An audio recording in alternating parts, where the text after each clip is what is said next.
హైదరాబాద్ గాంధీ భవన్ లో ఎన్ఎస్యుఐ ఆవిర్భావ దినోత్సవ వేడుకలు ఘనంగా జరిగాయి. నిబద్ధతతో పనిచేస్తే కాంగ్రెస్ పార్టీ తప్పకుండా గుర్తిస్తుందని మహేష్ కుమార్ గౌడ్ అన్నారు.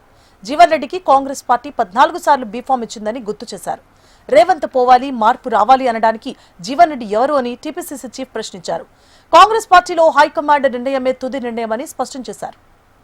వేదికపై ఉన్న మా అందరు కూడా పర్వదినం ఎన్ఎస్యుఐ ఆవిర్భావ దినోత్సవం అనేది మా నాయకులందరూ కూడా పర్వదినం.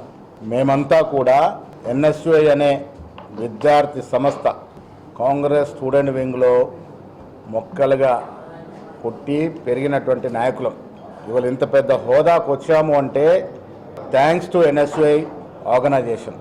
ఆ ఎన్ఎస్యుఐ సంస్థలో ఆనాడు మేము చేరటము, ఎన్ఎస్యుఐలో పనిచేసే అవకాశం రావడము, తద్వారా అంచెలంచెలుగా ఎదిగి ఇవాళ నేను పిసిసి అధ్యక్షుడిగా, పొన్నం ప్రభాకర్ రాష్ట్ర కేబినెట్లో మంత్రిగా, వంశీ చంద్రరెడ్డి గారు ఏఐసిసి సిడబ్ల్యూసి ప్రత్యేక ఆహ్వానితుడిగా, చిన్న వయసులో రాజ్యసభకి వెళ్ళినటువంటి అనిల్ యాదవ్ గారు రాజ్యసభ ఎంపీగా, మా గడు గంగాధర్ జిల్లా ఎన్ఎస్యూ అధ్యక్షుడిగా, ఆనాడు స్టేట్ జనరల్ సెక్రటరీగా, ఇవాళ అగ్రికల్చర్ కమిషన్ మెంబర్గా, శ్రీకాంత్ చైర్మన్గా, గిరిజన నాయకుడి వల్ల డీసీసీ అధ్యక్షుడిగా, ఇప్పుడు ఎమ్మెల్సీగా, మా కేతూరు వెంకటేష్ బీసీ స్టేట్ దాంట్లో ఇవంతా వచ్చామంటే ఎన్ఎస్యుఐలో మేము పనిచేసిన తీరు, ఆ తీరు పట్ల మాకు హైకమాండ్ ప్రోత్సహించిన తీరు వల్ల ఇవాళ ఈ స్థాయికి వచ్చినాం.